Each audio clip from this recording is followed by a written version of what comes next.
Good evening. Good evening. WeatherBrains episode 959, 959. This is for, what is this, June 3rd? June 3rd, 2024. This is James, and we'll start the show in about 10 minutes. So for those of you looking for the show content, move the slider over about 10 minutes and we'll be there. But hey. This is the pre-show, the magical part of this program where we often, not always, but often do three things. We share boring personal stories, humorous anecdotes, and from time to time, we say some really outrageous things. All right. Yeah, we're getting so close to show 1,000. We got to figure out where we're going to do this. We all want to get together in a central place. And I don't know, might be Norman, Oklahoma, might be Birmingham, Alabama, might be, who knows, St. Louis, Louisville, Nashville, somewhere kind of in the center of all of us here. But let's get this thing going here. See if we can find some other guests. We're officially into meteorological summer. We're officially into the Atlantic hurricane season, which means we're into the season of strange people posting model output from 384 hours that shows major hurricanes approaching the coast of the United States. And they say, subscribe, like, share, follow, tell your friends, share, urgent. Help spread the message. I've already seen a few today. It's going to be that. And like I said here, that horse is out of the barn. There is absolutely nothing we can do about it. But if you're a weather dweeb, you can help us by telling your friends. Please don't. What's amazing, people will share anything. They could see a post from, Uncle Joe's weather page and Uncle Joe's tot locker and weather page and share it and share it and share it and cancel vacation plans 3 weeks in advance. A major hurricane coming up on Mobile Bay. I saw it on the TikTok. Whatever happened to the lady last year with the Category 6 that was going to destroy Florida? She's a millionaire and lives in Bermuda. 5 million views. She was raking in the, content creator fund dough. And, so I'll come in there and do a rebuttal. Maybe 500,000 see that, just a fraction of the people that saw the main one. And then endure the abuse. Oh, yeah. It's a strange world we live in today, but it's okay. We just have to plow forward. And my pick of the week is an interesting. And the problem now, we're starting to see people fussing and fighting within the professional weather enterprise, which is never good. We kind of have to be like on the same page. And my pick of the week, there's a television guy in Louisville or Lexington, Kentucky, fighting with the National Weather Service up there publicly. And you've got him and Weather Service meteorologists publicly, going at it. And that instills confidence. We'll talk about it once we get into the picks of the week, but that's not the way to resolve a conflict in a professional enterprise like what we do. And I don't like to see that. And we all, goodness, people, and I say this all the time, often we confuse trolls with constructive criticism. And constructive criticism is absolutely essential to getting better and to becoming a better communicator, a better meteorologist. And you have to listen to the constructive criticism, and you can't blow off everything as a troll. Of course, finding that line can be a challenge sometimes. But anyway, we'll talk about that later. Here comes Dr. McLean. So next week we'll do 2 shows. We'll do one on Monday and one on Thursday, right? Absolutely. I better make sure that happens. Then because the 17th through the 21st, I get 3 weeks, and that's pretty much the one that I'm assured of getting. The other 2, it's always iffy. The second one is at the end of July, the 1st of August, which is always endangered by tropical stuff. And then you've got the Christmas week, which is always endangered by either winter storms or tornadoes. So hopefully we can get through this first week without unscathed.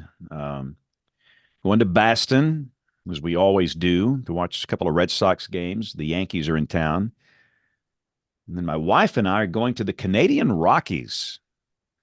I have never been to Canada. For an old man, that's very bizarre. So it's like, I'm Johnny Cash. I've been everywhere, man, in the Are States, you but I've riding never a been to train when Canada. you're in Canada, or are you just driving? We're flying into Calgary and going over to Banff, Canada.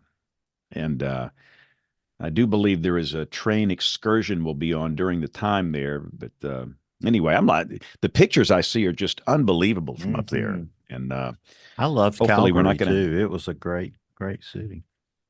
hopefully there'll be no wildfire smoke Yeah. to interfere with things. So But you're I on saw a vacation picture, the week of the 17th, James? Is that right? yes, 17th through the 21st. Okay. And that's where we cannot do a show. And the next one will be July 29th through August 2nd. And that's the second vacation week. That's the We'll one the need to do the hurricanes are going same to wreck. thing. Right. That's the one where your tropical stuff gets in the way. It's like where's the NWA meeting this year? Irving, Texas. And when is it? September. I'm Oh yeah, not sure. that'll be a major hurricane. You know that. That thing is always a tropical trouble situation waiting to happen. Well, hopefully But not. maybe not. We'll see. Irving, Texas, Dallas, Fort Worth. All right. Yeah. I'm gonna have to go to that. Good. Hey, We get some Cameron help in here. Nixon, what's going on? are you using some days in internet out there in the Western Oklahoma What's or that? what? We are in Clarendon, Texas right now. Clarendon, Texas. We've been trying to keep up with you over here. We want to hear all about your chase tonight. Hope your internet stays pretty It's good. going to be Yeah, it's pretty iffy. We might have to kill the video and go to audio only here. James, can you hear me okay? Yes, ma'am. Yes. Loud Okay, and clear. awesome. Yeah, my headphones have been acting wonky, so I just want to make sure I was coming in clear. So, just a little better. 5 by 9. Yes, sir. That sounds much better. Okay. yay. Yay. Don't want to lose Cameron. It'll be a homegrown show without him. Yeah, and just so you'll know, Cameron, most people listen to this about 75%, about 25% watch. So if we don't have the video, it's not that critical. The audio is much more important. So That makes me feel better. Okay. Yeah. Yeah, we can Jay's certainly here. see this. James A., your weather looking okay for now? Yeah, actually it is. It's well behaved for once. Okay. Well, you're in charge. Anything you need me to do, let me know. I think we're good. We're here to embarrass Cameron, right? That's exactly I'm what not we're going to here to do do. any more of those puns. My goodness. Oh, that Hopefully was he won't bad. hang up on us. Hey, it got weather puns out of hibernation, whoever that Twitter handle is.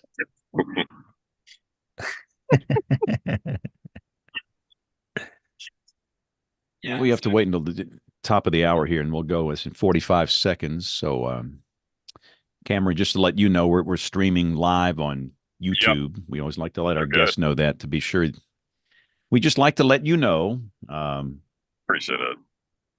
A really good Here idea. comes Neil Jacobs and Rick Smith and Troy. We got the full house. We got everybody here. Wow. Man, Awesome. I can't recall the last time we've had a full house where everybody is here, which means the weather has calmed down, which is Hallelujah. Yay. Yeah. And James, are you good with that audio that I sent you? Yes, you just tell me when you want to roll it. It's in the soundboard, so it's good to go. I'm thinking just in the beginning here, like when you intro me, What are we let's doing go here? ahead and do it at the start, and then I've got everything written that I want to say. So Okay. Yeah. And So- James so A. we- will introduce Cameron too, James, so you know. Okay. So we'll come to James A. at the end of the show intros, and then we'll go to Cameron after that. Perfect. All right, 7 o'clock Central Time. Welcome to our television viewers. Welcome and good evening to you watching on the TV. We are live back on Monday night. We had a Tuesday night special last week because of Memorial Day. So let's get this weather party started as we will be recording track 1 and recording track 2. And let's see, Bill, we are still rolling the weather call open, right? To the last show I guess it goes all the way through June, James. Okay. So it'll be All all right. the season. We have one more Bruce Jones. Bruce will join us tonight, and that'll be the last time. Okay. All right, here we go in 5, 4, 3, 2, 1. You've heard James say it a million times. Respect the polygon. At Weather Call, we call, text, and email you when you're in the polygon. So in a way, we make the polygon better. With solutions for personal use, businesses, schools, pools, playgrounds, and RVs, there's a Weather Call solution that's right for you. Check us out at weathercallservices.com. You're listening to WeatherBrains. They're kind of a big deal. All right, WeatherBrains episode 959. This is for Monday, the 3rd of June, 2024. We are into meteorological summer, and we are into the Atlantic hurricane season. This is the weekly show all about weather. You know, we might not be the best weather podcast on the planet, but by golly, we're the oldest. 18 years strong and still running.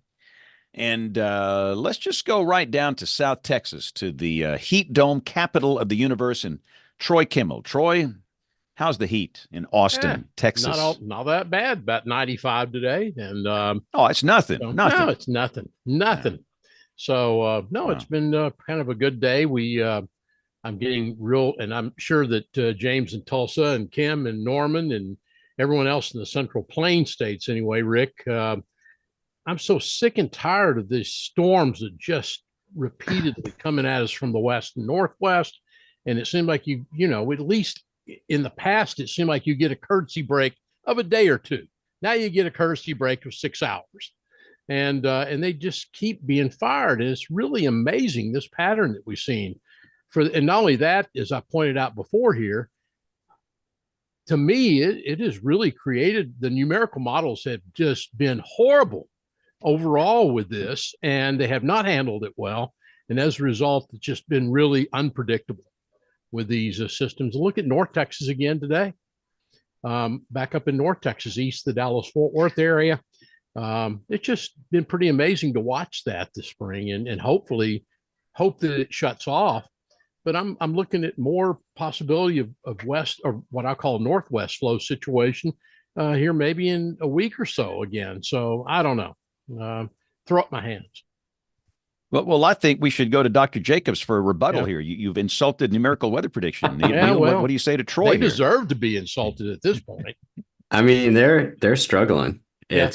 I think it's either boundary conditions or initial conditions. I mean, they get the overall synoptic pattern right, but when the air comes over, this is just my hypothesis. I have no scientific basis for this whatsoever, but it comes over the mountains at that angle and gets remodified as it comes down, and there's almost no resampling of the upper air in the proper space time that you would need, unless they do some special sonde launches where you get a handful of aircraft with ACARs going into Denver. But otherwise, the models are just initializing off radar and profilers. Well, when you get this rapid fire stuff, Rick, I mean, you get the rapid fire stuff and it reshapes the atmosphere. And like you say, the models at that point become useless in a sense, because you aren't, as Neil points out, and he is correct, that you've got to know what the atmosphere. I have never read so many AFDs in the Southern Plains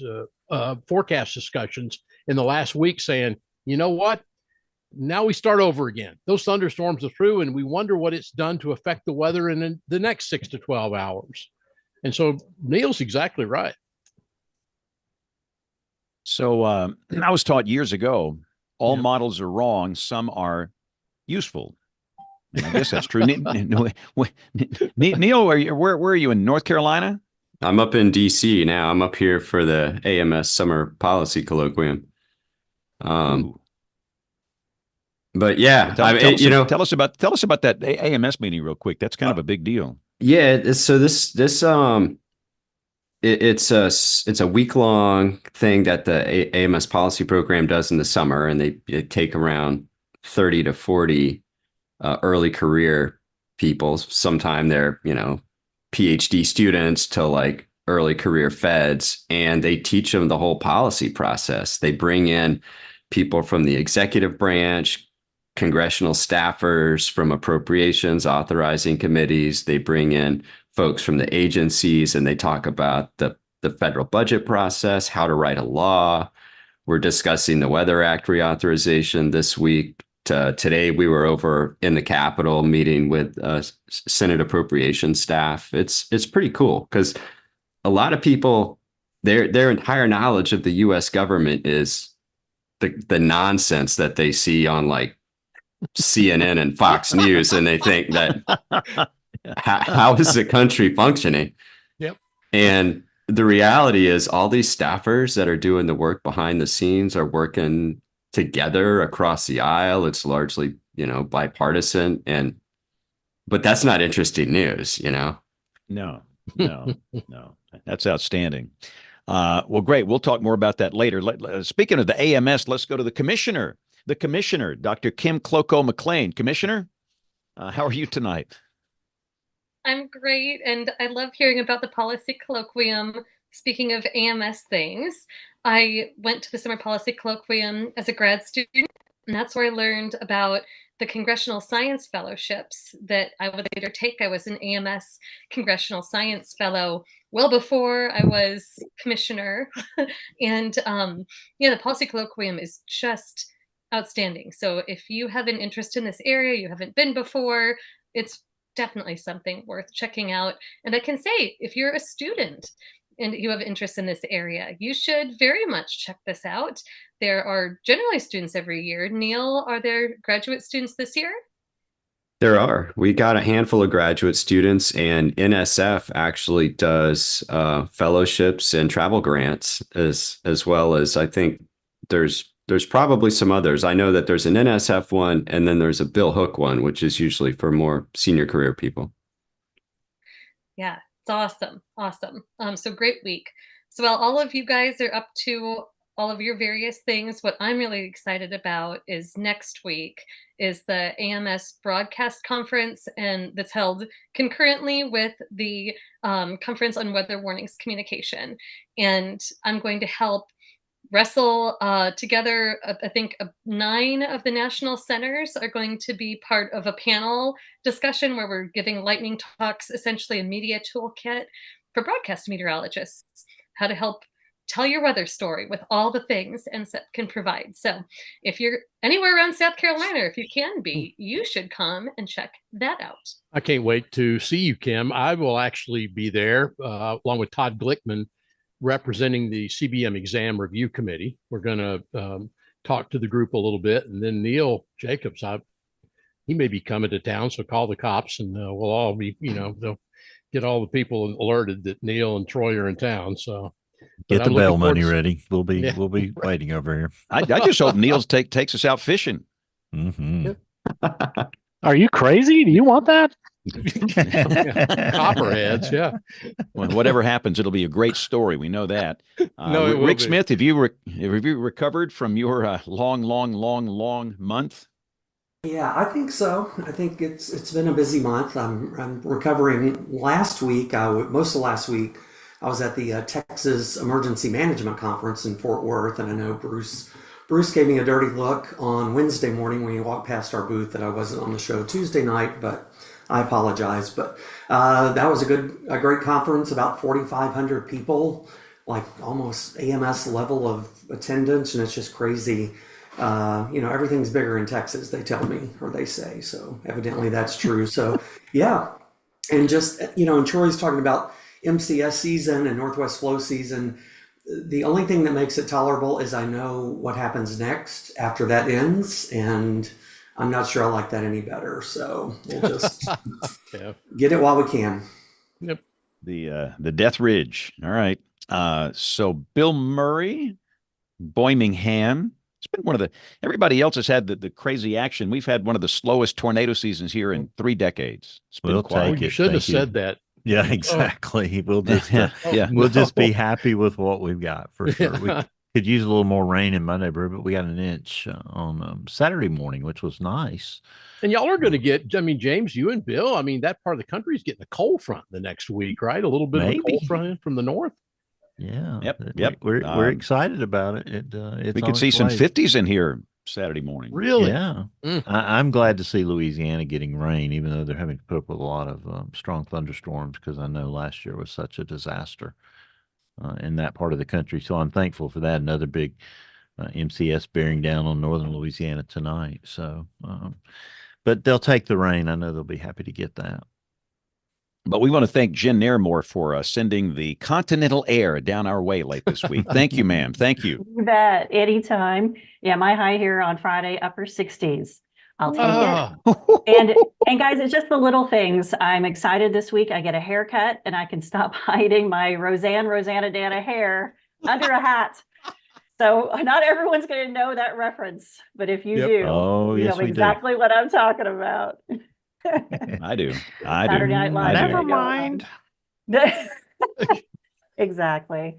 But James, seriously, we wanted to start the show a little bit differently tonight. We got an email that came in, and this was the subject line: Jack Hales, WeatherBrains 322 guest, avid listener, and Sells SPC legend, passed away last Monday on May the 20th. And it was from his son, Matthew. And he said that John E. Hales Jr., Jack, was 81. He watched every WeatherBrains show live if he could. And if there was a basketball game on, 2 screens. So he attached his obituary, and I wanted just to read a couple of things from it. After battling bladder cancer with courage and grace, John Jack Ernest Hales Jr., 81, of Star Valley Ranch, Wyoming, passed away on May 20th, 2024, at his beautiful home with his wife, Susan, and eldest son, Matthew, by his side. In 1975, his contributions and forecasting skills earned him the prestigious position as lead forecaster at the National Severe Storms Forecast Center in Kansas City, Missouri, now the SPC in Norman, Oklahoma.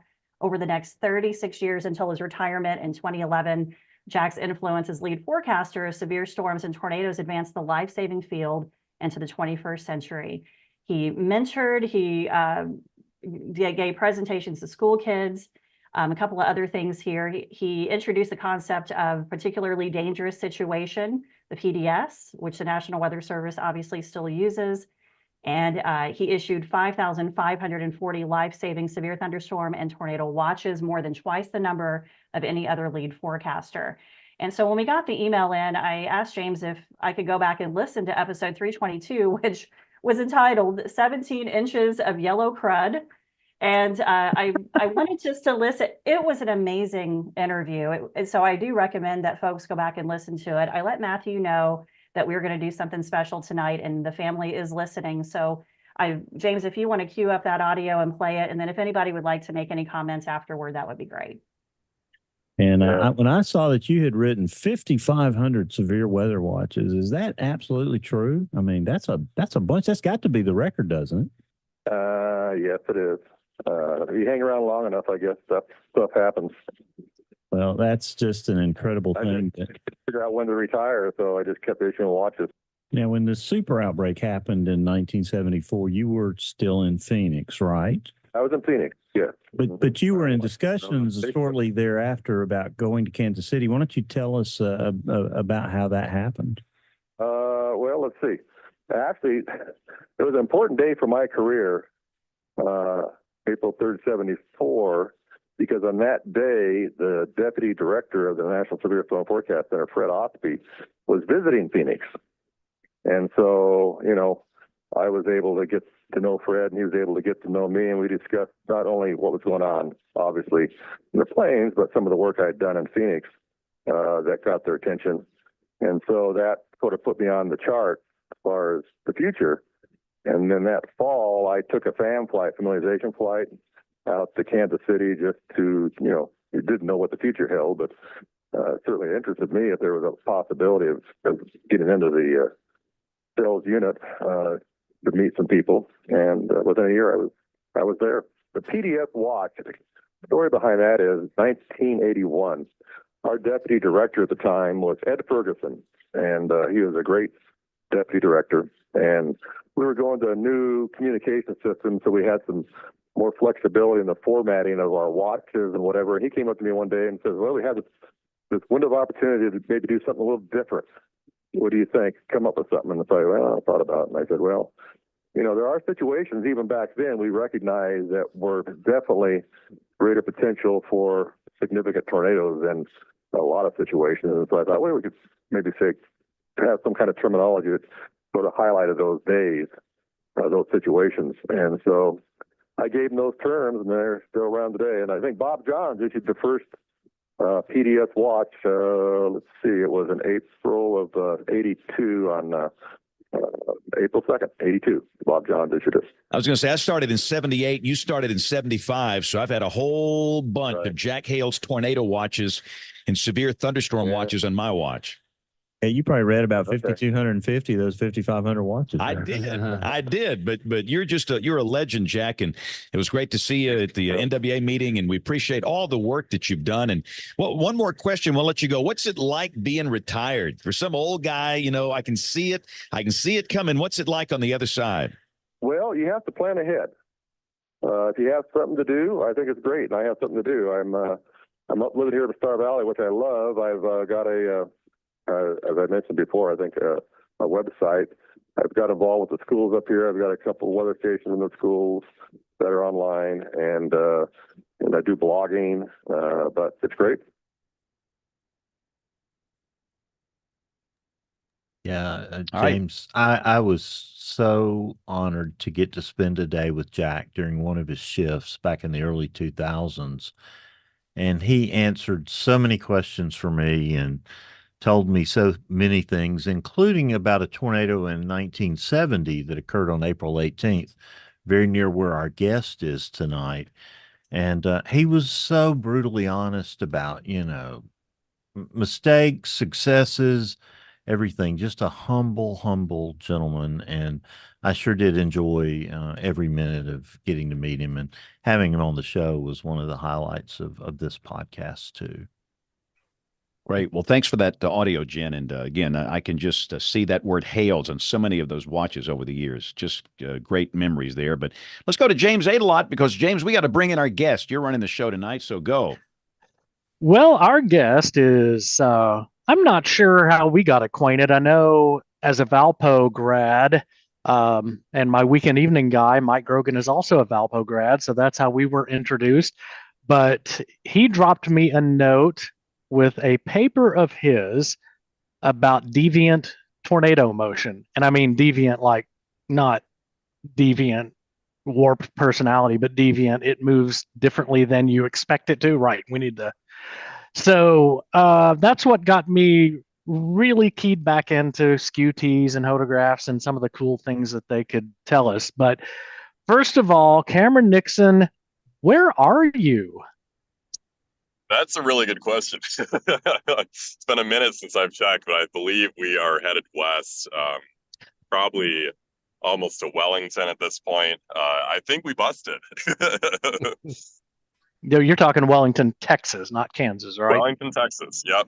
So we kind of ventured into the Panhandle. We saw that huge cape and those perfect little half circle photographs. We got pretty excited, and a few things went up, and nothing really seemed to sustain itself. So I think we're traveling home. So this will make for a less distracted podcast, I think.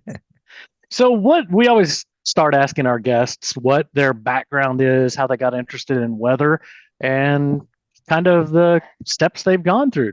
Walk us through what you've done as a career.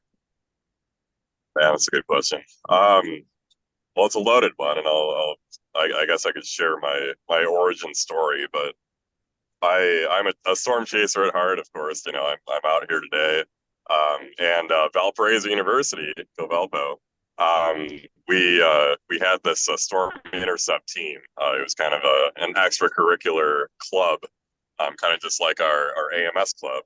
And second chase I went on with them, we saw Illinois' strongest tornado, the Rochelia 4, And then we saw the damage and the aftermath from that.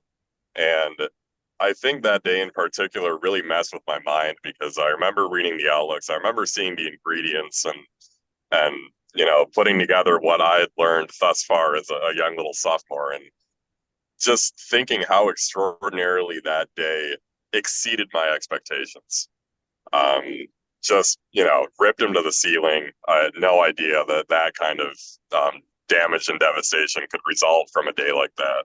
And I think that was kind of the first day where my brain just started spinning and just never stopped afterward. And every day I've kind of just been on a mission to kind of understand what from the environment is responsible, or what from the environment is allowing these kind of extreme results. It's a really good question.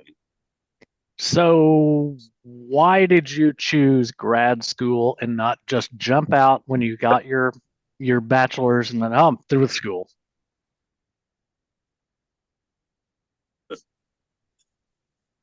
I think you're cutting out just a little bit. Oh dear. But I think generally, are you there? Kind of. Oh no. Get to a hill. Yeah, we can hear you. Okay. I think it was the professors at Valpo kind of sold it to me. Texas Tech was kind of Valpo West at the time because we sent so many of our students there. And so I think that was kind of just the next step for me to further my education. I don't think there was anything. Uh-oh. This is where the rest of us boy. fill in the blanks for Cameron. We get to make up his biography. He needs to find a hilltop. Wait, I know where he is. If he's close to Wellington, there are no hilltops. There are no hilltops. Say it's kind of flat as a pancake. Go to Childress and find a ladder, the highest point in the Panhandle. There's your show title. Yeah. But yeah, I mean, we'll wait for Cameron to pop back on here too. But his paper, he's kind of a hodograph and SQT guru, and that's how I got to acquainted with him. And he's done, his first one here was anticipating that deviant tornado motion using a hodograph technique. He calls it a simple hodograph technique. So he needs to find good cell phone coverage because we need to pepper his brain with questions like, okay, you say simple, tell me what I need to look for in 5 minutes because I've got promos and radio and tons of questions coming in on email and all these other ways we get bombarded. So we will find him again on that. And he also has done a neat paper with John Allen about differentiating between hail and tornado hodographs, which is also a really cool read because obviously when we have supercells, they can have that, both those or none of those, something like that. So, we need to get him a ladder. He's completely dropped off. But yeah, is this where we go off script and we all bombard Rick with how the softball game was this afternoon? Well, one thing that I would say is these storms in the last few days, speaking of deviant behavior, you've seen all sorts of turns and twists, and especially as the tornadoes, I've seen several cases when they became tornadic, that you begin to see that. There was one a couple of nights ago, I think, Rick, down here on the Rio Grande that got to the river and then turned down the river. I mean, you sat here and you could see it on the Laughlin Air Force Base radar and how it just at that instant deviated. So I think that this is really interesting considering what I think we've seen in the last few weeks. We know the Claremore tornado last Saturday night, the 25th, 26th, continued to cycle. So as it moved out of Noble County, it would have an identifiable meso, not strong at first, but then a new one would form just to the southeast, and then a new one would form. And the Claremore iteration of that continued cycle ended up being the strongest, obviously, produced an EF3 tornado. But we saw the same thing. They would occlude back to the north, and the Claremore tornado spun back north and then northwest and was nearly stationary northwest of Pryor for between looking at the terminal Doppler and the 88D, it may have been 5 minutes before the circulation kind of went away, looking at the lowest tilt we could. But just another classic example of the thing turning left and then just stopping. And we all waited for that next iteration of mesocyclone forming, and it did. And then the period between these cycles was a little bit faster all the way over into Arkansas. And I think it produced an EF3 tornado in northwest Arkansas too. Yeah, I think that's right. And we're I don't know if we're just more aware of this or we're seeing it more because we're getting more video or what, but it's the deviant motion is not so deviant anymore. I mean, we're telling spotters and we're doing safety talks and things like that to tell people it's not a freak event if a tornado hooks to the left, especially as it's occluding and dissipating. That's normal. I mean, that happens and we should expect that. And I just want to say, hopefully we'll get Cameron back on here and hopefully we can talk about this, but he's done some amazing stuff. He's doing talks for Weather Service offices. I mean, he's right next door. We see him in the break room and we bring him in to chat with us. But no, he came and did his talk on the differentiating between hail and tornado photographs and nudgers and all the things. And this is stuff that forecasters are able to use in real life, like instantly, like it is practical advice, and you see this in real life. And he's an amazing teacher, and we're lucky to have him. We've had him not only in our office a couple of times, but he's been in several offices, either virtually or in person. So, okay, we'll need to stop talking so good about him. He's back. Yeah, all right, Cameron's back. Good behavior. Am I hearing some gossip about me? Oh, no, it was all good, of course. I'm so sorry, guys. I think we're back. That was one of the dead zones in the Panhandle that we just got through. Excellent. Well, we were just talking about, you've also done and Rick brought up some really cool stuff about mergers, and you were talking about that on Twitter or X, whatever we want to call it, and using some of the stuff that you have talked about on Twitter and X, Little Rock was able to give the tornado warning for the tornado that struck Hot Springs Village. So, and that was one of the examples I brought up. Hey, this little merger took place not in the inflow, but in the, I guess, the RFD side of the storm, kind of from the rear flank of the storm. And that's what got those forecasters really watching it closely too. But talk a little bit about the merger stuff. So they told you this personally? No. I was talking to, secondhand, talking to Todd Jacobian at KARK. That's really cool. I appreciate that. Yeah, so the whole mergers thing started.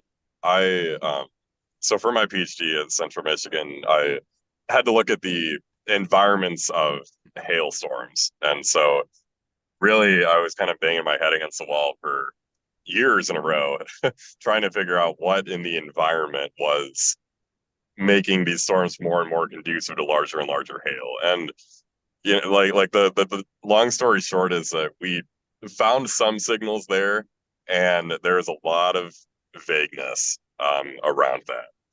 We found, generally like larger cape and deeper storms could be more supportive of larger hail, but beyond that, which storm is going to be the one to produce that giant hail was really a toss-up. And I didn't like that.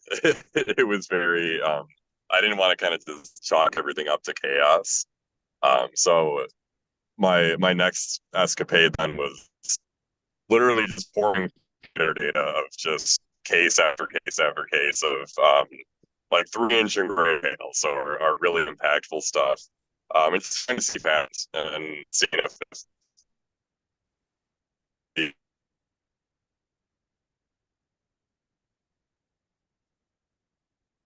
Uh-oh. How far does Cameron have to drive to get home tonight?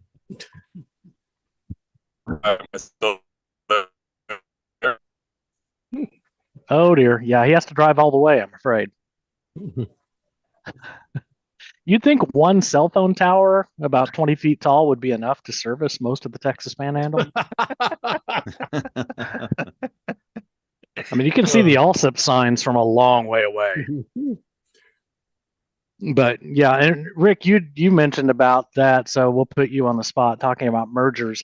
And all right, Cameron's joining us now, but we've talked about destructive mergers and constructive mergers, and some cell mergers end the tornado threat.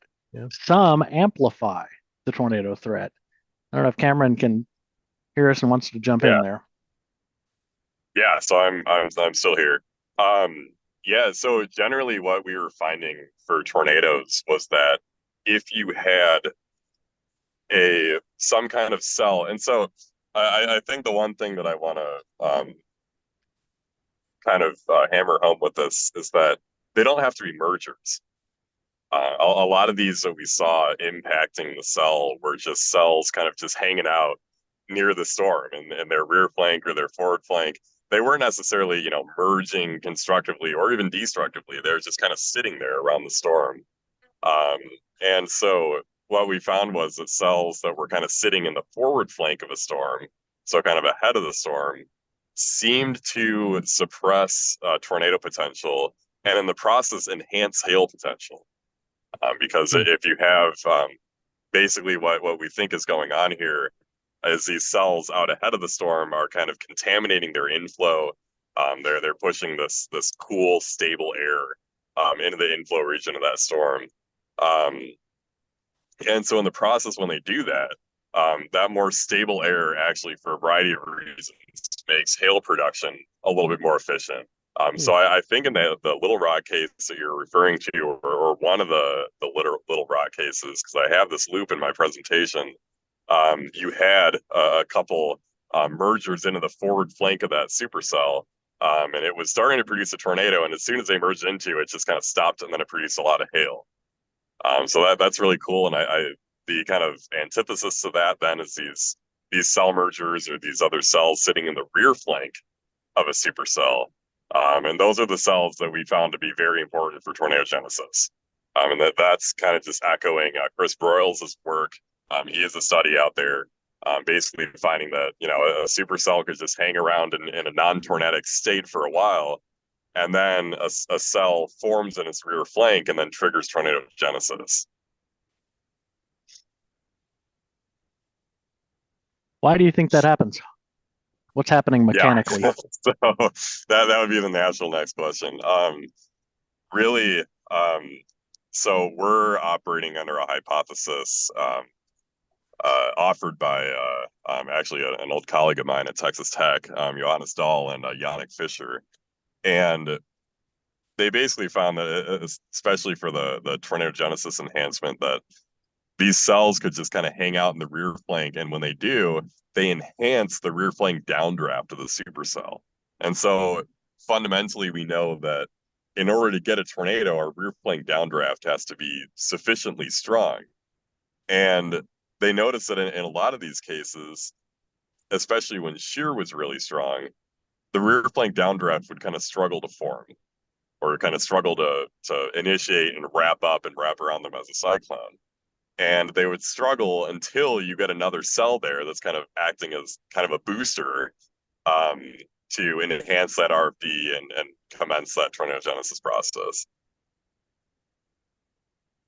So if I am let's start with the smart people first. If I'm a National Weather Service forecaster and I'm on the severe weather desk, I'm watching a storm, what am I looking for? Well, in fact, take me pre-storm. Well, when I photographs, QT, am I looking raw data? Do I want to look at model soundings? Walk me through what you have published is going to help me make warning decisions. Yeah, really, really good. So it gets so involved. I'll try to kind of boil it down. So really, what Johannes Dahl and Yannick Fischer have kind of hypothesized that are the environments with stronger wind shear, right? Our low cape, our high shear, our southeast U.S. environment specifically, they can make tornado genesis a little difficult. And I know that's contrary to everything that we, have learned in our textbooks, that stronger streamwise vorticity, stronger mesocyclones, easier tornado genesis. But we also see out in the Great Plains, right, with our real weak shear, we get all sorts of accidents or land spouts or tornadoes that form in, an environment that really makes you scratch your head. And there seems to be a reason for this. And there seems to be that in these stronger shear environments, the consolidation of vortices underneath your storm is just is just that much harder. So in these stronger shear environments, you're more you generally need a stronger system, or maybe a convective complex or something behind your supercell to aid this process. So I know I turned this question into a really confusing answer, but really the background state, how strong the wind shear is of primary importance to this. So generally, I'm looking for, okay, how strong is our wind shear today? How much of an interaction, or how significant of an interaction could we actually need to commence tornado genesis? Does that make any sense? I feel like I just opened up like 18 different rabbit holes. You did, but how do you know how strong you need? Yeah, so that's just it varies. I mean, of course, it varies on the storm's ability to produce downdrafts, how high the LCLs are. It's such a loaded question. I wish I could just give you a straight up answer. But a lot of times, I guess in a more simplistic sense, I am guilty of looking at conventional missions, and if these models are kind of simulating these favorable interactions, or simulating these pairs of supercells, or these supercell mergers, or these supercells within a line. And I'm seeing if these cams are consistently simulating that kind of result. And I think that's something that we could, like, forecast similar near real-time modeling systems to kind of see if the conceptual model is there, and if these storms are in configurations that could lend themselves. He was just giving us the secret, wasn't he? Yeah. We So almost, does that make sense? Yeah, except you cut out. Sorry. Oh shoot! What was I saying? You were just giving us the complete answer to everything, and then you cut out. It was really weird. The secret to the universe. Yeah. Yeah. Do you see any black helicopters around, maybe following you? Am I still here? You're here. But Okay. Kim had a question for you. She had an observation question too. Okay. Hey, Kim. Hey, Cameron. I mean, What's going on? Sorry, what's that? All right, I'm going to assume that what you said was something along the lines of "What's up?" And what's Yes. up is, it sounded like you were describing something akin to a Goldilocks problem, that we need enough shear to get the convection and sustain the convection, but then also if it's too strong, then we could get the conditions that don't allow the storm to create the tornado itself. So it sounds like it's a very delicate balance of things. And you're talking about there being a lot of factors that would go into what that right balance is, that right combination of Yes. things. So yeah, that was really the observation. I see a lot of people get really fixated on, oh, it's amped up shear, man. This is a juicy environment, and the really high Cape high shear day. And I think it's very hard in an operational setting to look at that and to have the courage to express doubt about it. I mean, within SPC or within forecast offices, how have people taken your wisdom here to sort of look at this and say, hey, I know we're used to thinking of the parameter space a little linearly, but there could be a point of diminishing returns to this. When you're a forecaster looking at a really high CAPE, high shear space, and try to mollify expectations somewhat or say this could be really conditional, how does that fly? That is the question of the day. I think you've hit it. Yeah, so really the best we can do at this minute is large statistical studies and then also modeling.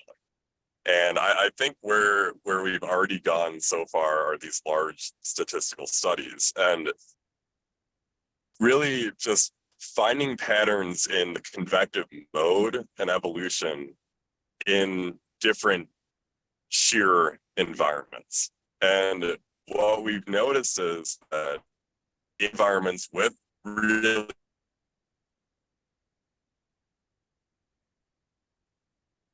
He did it again. He's spilling the secrets of the universe, and then the helicopters. Every minute he gets to the big deal, it just goes away. I mean, the Right? secrets What we we've need to noticed hear. is blank. Give us wisdom. We just want to learn the thing. I know he's got a long drive tonight, and he probably wants to get home. So I'm sure that's in keeping him from stopping and finding a day's in with good internet, James, out there in the Panhandle. Absolutely, but stealing Wi-Fi. Oh man, who hadn't been there? But you're right on the mark too, and I think what he's talking about as well. That's really hard when you're talking about a difference in tens of miles, a supercell completely changing characteristics from being a hail threat to, now it's a tornado threat. Right. I mean, and there's so many factors. We watched this happen in eastern Oklahoma, Claremore night and Barnsdall night, how we have a big complex 10 miles away from a supercell tornado producing storm, yet this big complex of storms moving in from the west does not have sustained updrafts, sustained rotating updrafts.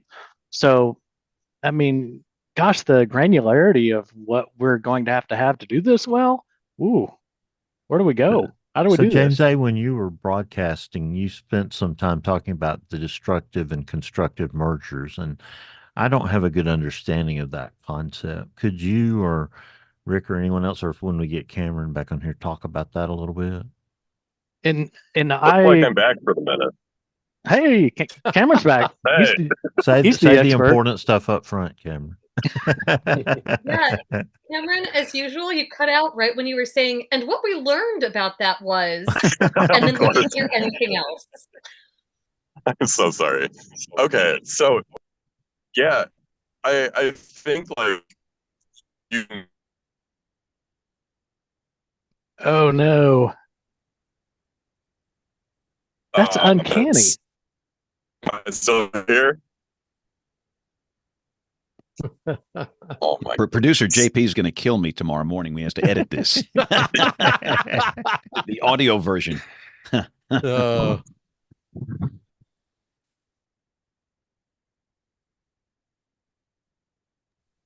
Yeah, I think he's just been black helicoptered again. Yep. Stepped through the portal. Rick, everybody's more qualified on this panel to talk about this than me because my spells of radar analysis when we're doing tornado warning coverage are way too short. Rick, what are your warning meteorologists looking at on those kind of decisions? Well, my spells are even shorter. They don't let me near anything that resembles anything that would actually issue a real warning. So I'm usually just listening to radar geniuses like Vivek Mahali and many others in our office who are kind of narrating their decision-making process. And I know Vivek has really taken to heart a lot of Cameron's research on mergers and interactions and things like that. And I don't understand all the ins and outs. And quite honestly, during warning operations, it's never clear. It's never certain whether you're going to get a merger that is constructive or destructive. And constructive would be one that, if we're looking at a potential for a tornado, that would be a merger that would enhance the tornado potential. And we've had those that have happened in recent events, and destructive would be something that would, go in the opposite direction. We've been mentioning those a lot more in NWS chat and just trying to anticipate what might happen. And there's a lot more detail that Cameron has in his presentations, and there's some great videos out there that have some of this, so that you can go and hear some of Cameron's presentations as he's recorded those. But yeah, we've always known cell mergers and cell interactions were important, but it's the talk and the idea of what direction that the other cell is coming from, if it's coming from the south into the hook area of a supercell or into the RFD region versus into the inflow region, that makes a huge difference. So we're just doing more and more watching for that. But again, like you said, James and others, it's complicated, and that's just something else to watch for and something else to keep in mind, and that goes into the decision making. That could lead to, if we understood that and really had confidence in when these mergers were going to be constructive or going to enhance the tornado potential, that could lead to earlier warnings. That could lead to changing the tags on tornado warnings to considerable. There's all kinds of applications of this in real time. This is not just theoretical. Oh, that's nice. I mean, this is real stuff that can help, but it's complicated. It's very complicated. Yeah. So Rick, I believe I am back again. And I do, I want to take what you just said and harken back.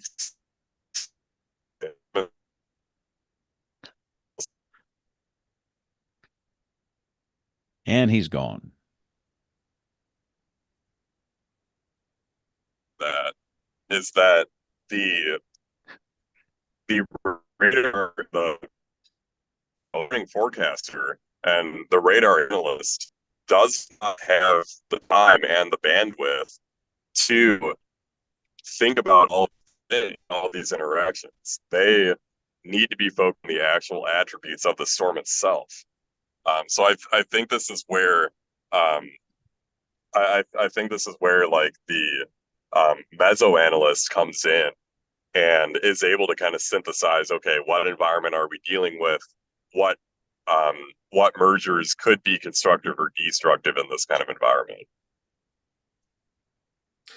Yeah, and that's exactly right. In our severe weather operations, we always try to have a meso analyst to be looking at the environment, and often we'll also have what we call a safety net, somebody that's not responsible for issuing warnings, but that is able to pull back just a little bit and look at the bigger picture. So you're not zoomed in on a county or two, but you're able to look at the bigger picture. Both of those positions are critical, because you can sit down at a workstation, just issue warnings, but you're not getting nearly the complete picture just looking at the radar data alone. So that's important. Yeah.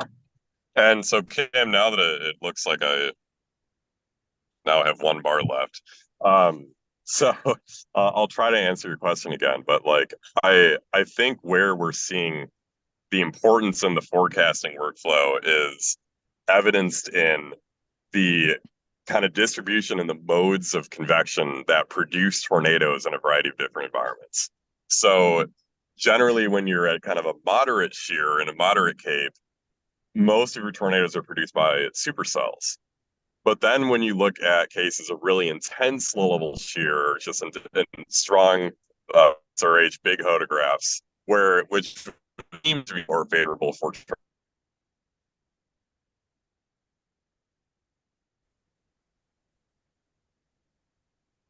Nope. Amazing.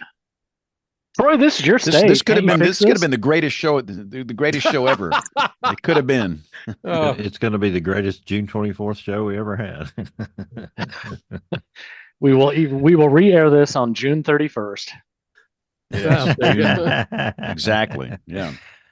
But yeah, Rick, and I mean, and maybe this is an opportunity to talk about covering this from a media standpoint, and James too. we just are limited in manpower and time, because we can't multitask, regardless of what people will tell you. Humans do not multitask well. So it takes a while to reorient when you switch to me on radar mode. I'm blessed enormously here because they let me, for long periods of time, pitch to another meteorologist at the other chroma key wall while they go through the messaging, safety tips, radar stuff, and that lets me dive into what I think is critically important, and that's radar stuff. But it does take a little bit of a cycle to reorient with that, and so I don't know, what, as a television person or broadcaster, the best way to divide up that duty, where you have an idea of, you need somebody mesoscale, the surprise preventer that's watching for something that you're not focused on, looking at radar, things like that. I don't know how to divide that up. It's just kind of a work in progress. I don't know if Alabama James has any comments on that too. It is a work in progress, and the fact that we do have at least a reliable channel now to communicate with the Weather Service is good. With Slack, I feel so much better about communicating with these guys, and we can share soundings, we can share radar grabs, we can all discuss it. And again, you have to multitask. A lot of people don't understand. You're out there on that green wall during a tornado event. Every CPU cycle in your brain has to be working, and in telling a coherent story and doing real-time mesoscale analysis on the fly is really hard, and having others that can look at this stuff for you and kind of guide you, not necessarily, maybe not even in this area. And I know, James A., you've done that for others in other markets, and that's very important. So, but yeah, it's clearly a work in progress. And I was so hoping to learn a lot tonight. I had all kind of hodograph questions and sounding questions, and hopefully we'll get Cameron back on here before the show wraps up, because this guy knows his stuff. He's good. And Neil, did you get a chance to see him at CCAPS? Because I didn't. Well, what was his talk at CCAPS? It was awesome. I actually, after his talk, I went back to his blog and started reading up on this stuff, because I'm not like a convection guy, and I was learning about all the different cell interactions and mergers. And if he gets back, I'm just curious to know, like, terms like zippering and things like that. Did he just invent these, or what? Like, I can't find any information on that except on his blog. But that's a very important concept, Neil, because that's what it looks like. It does. And now every time I see that on radar, I just think exactly. It's like a new term. We should put that in the AMS glossary. Right. No, it's super cool. And I see this stuff happen on radar all the time, and I never really thought about trying to even model the interactions. I mean, you got to be running like some kind of large eddy simulation at like 10 meters or something to get a lot of this stuff down. It's pretty cool. Well, do those small eddies and things, Neil, could they have a part in tornadogenesis? Could it would surprise me, things like that? I mean, you see things like topography change stuff all the time. And are we beginning to believe that the friction changes can change the horizontal vorticity into the vertical partially too, or help in that process? I mean, it's gotta do something at some level. Like, I'll never forget, I was in downtown Miami when Miami had a tornado, and it was not like a water spout. I think it was like in the mid-90s. It was an actual tornado that was headed offshore, and it went through this area where there was like lots of hotels, pretty tall, and you could actually see the way the winds were flowing around the buildings and how it altered. In my opinion, it looked like it altered the way the funnel was going. Yeah, that's just incredible. Just to, the understanding we've gotten over the last 20, 25 years, we've learned lots of things, but it seems like every answer seems to unlock more questions.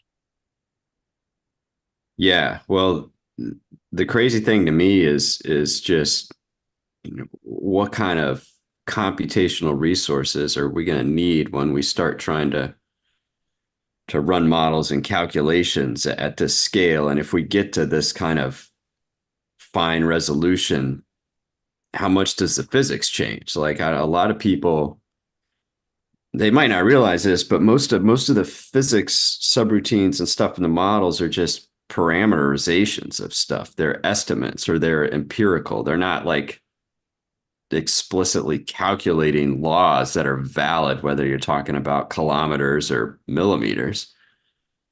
And the length scale has a huge difference on, forecast skill.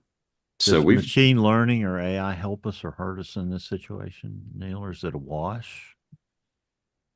I gotta imagine you could derive some benefit from AI if you fed it enough cycles of radar imagery that it would eventually recognize patterns that,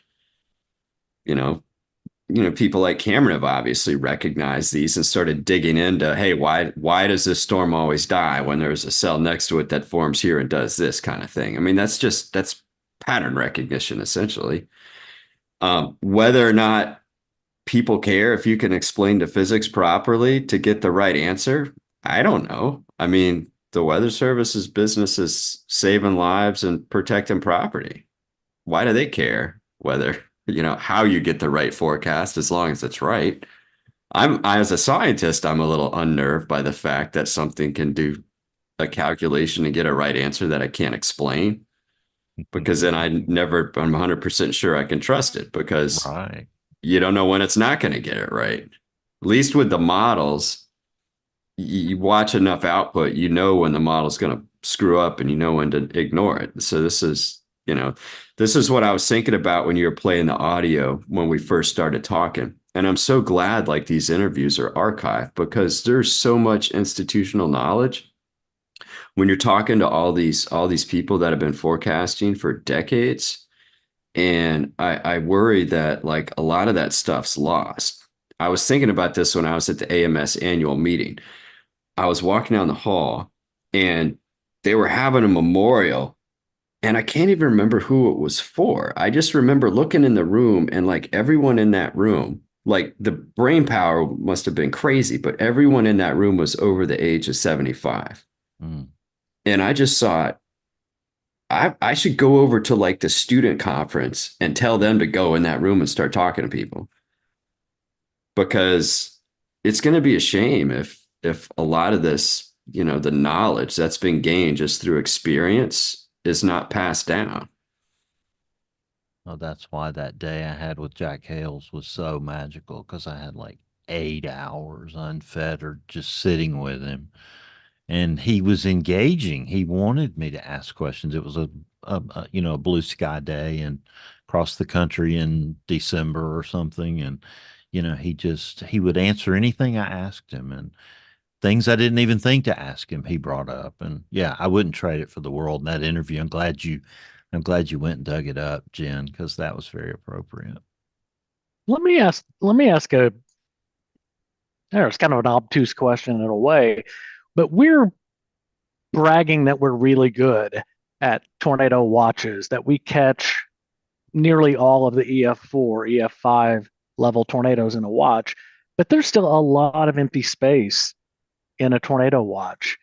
How good can we get without how much better computational power do we need to knock these tornado watches down in half area wise? I mean, I think the compute power is there for sure to reduce the size. I wonder about the probability versus the liability issue. That's probably, a bigger issue. I'm sure someone's probably hired an actuary to run the numbers of, if you get too small, how many times do you have to then rechange the size of it? And does that trigger a bunch of new updates or whatever? But I do think you bring up a really important point, and that's all the negative space. And people just sort of get desensitized to it.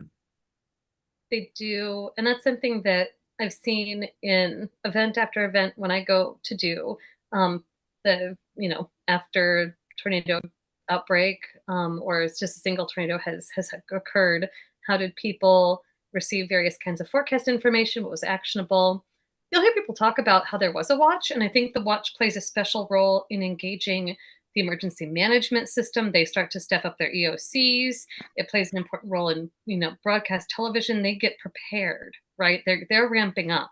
So it's an important signal for the communication system as a whole. In terms of people making choices, they often know that it could be many, many hours before they see anything, if they do at all. The SPC is trying to fill that gap in a number of ways. And I think this is also something, we have different scales of information that that are being developed in severe weather space to fill that gap too. One of the neat things that I appreciate SPC thinking about is making watches move. So Neil, you mentioned the potential for having to do continual updating. Well, maybe we will. Why do we have to throw down a huge box and just leave it there for, 6, 7, 8 hours?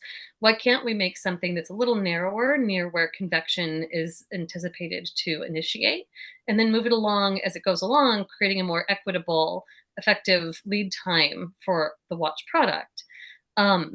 This is an interesting question.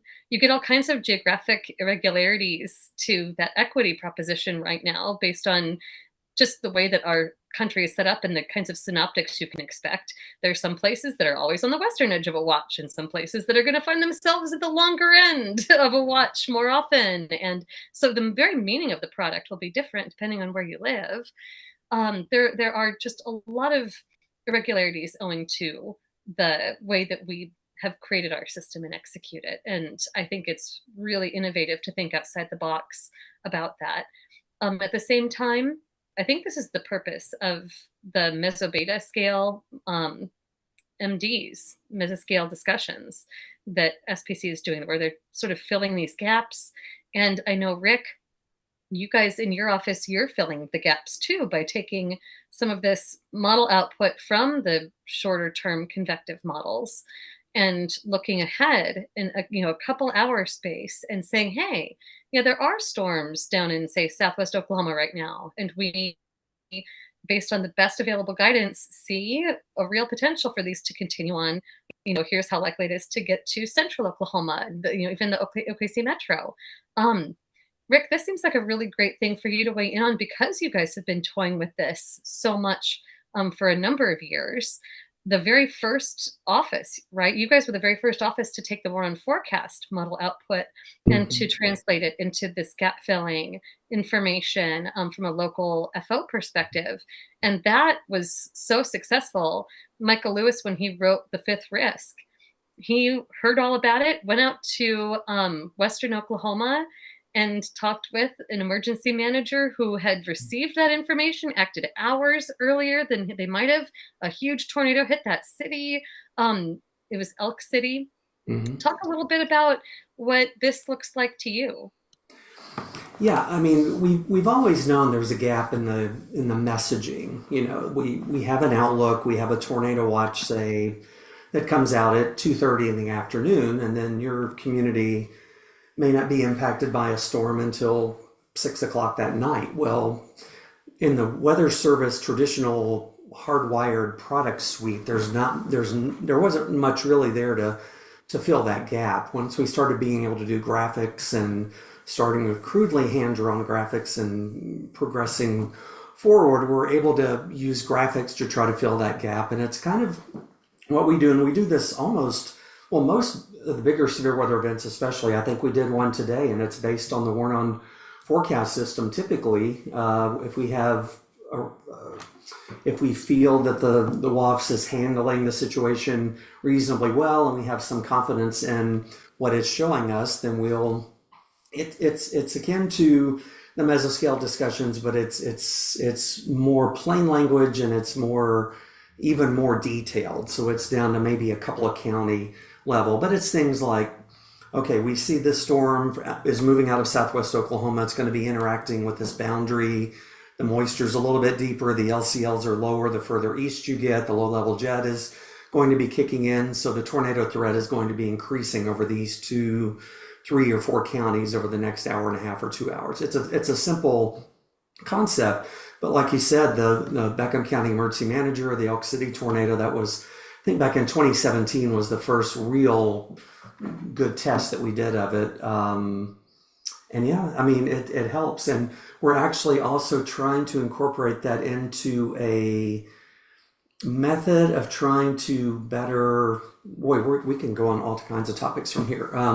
Trying to get a better handle on what has been termed effective lead time. We know the hard weather service statistics on the warning was issued here, the tornado began here, so do the simple math and that's your minutes of lead time. But the effective lead time that's caused by that emergency manager activating sirens long before the tornado warning was ever issued, that's lead time. The warning began before the tornado warning, the official TOROUM came out for Beckham County on that event. So there's all kinds of exciting things that we're trying to even move further forward with and trying to measure how useful this type of thing might be.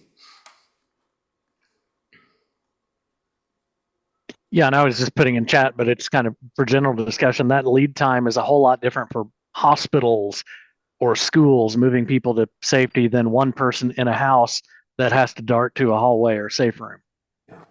And I wanted to go back real quick on the watch thing too. We talked about, can you make watches smaller? Can you do things? And there's some clerical, bookkeeping, logistical things that go on when we're on the phone with SPC coordinating a watch. I mean, it's not uncommon at all to have the discussion, well, we think the tornado threat will mainly be centered here, but it's not zero north of there. So do we just do one big tornado watch and keep it simple? Or do we want to do a small tornado watch here? And then, I mean, we talk about doing smaller watches in time and space all the time, but it seems like we usually, from a WFO perspective, quite honestly, we don't want to mess with the watch. Once we're issuing warnings, the watch phase is kind of, not as high a priority.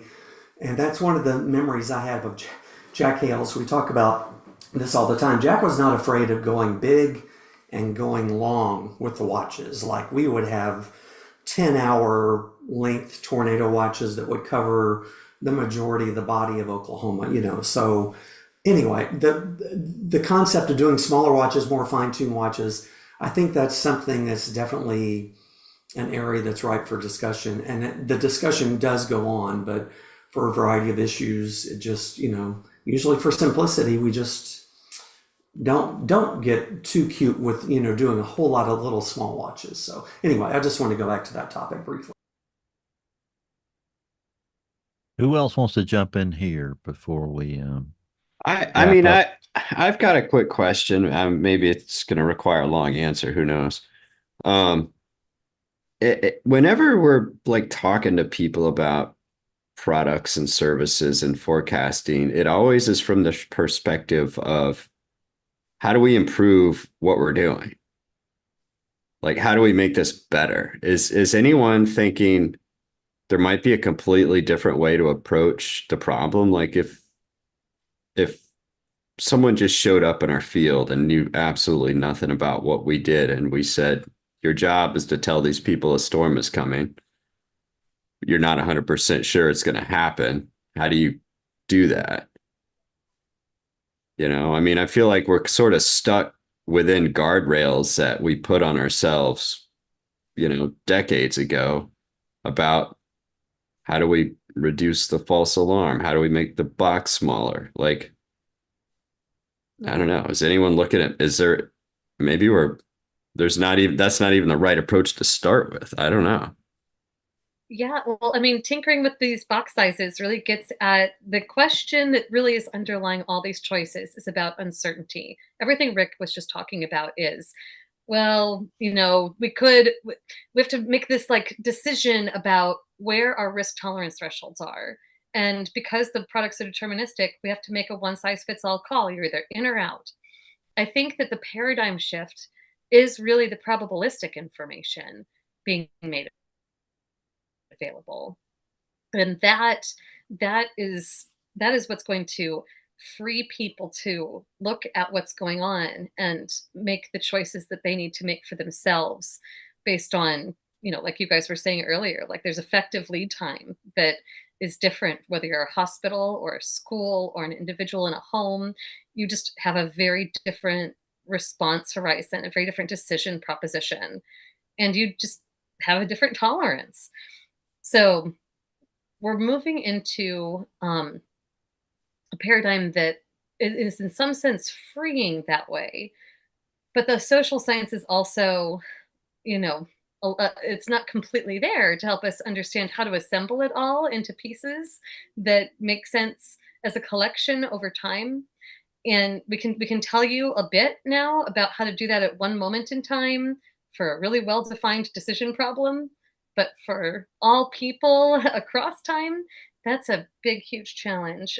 So, I think the paradigm shift is arriving, and something I really am hoping that we can do as a field is embrace the fact that we're kind of diving into a little bit of the unknown and try not to over exact the answer, like not feel like there's some just perfect thing that's objective, that's on the shelf, that's ready to go, and we just need social scientists or someone from outside to tell us, like, this is what it is.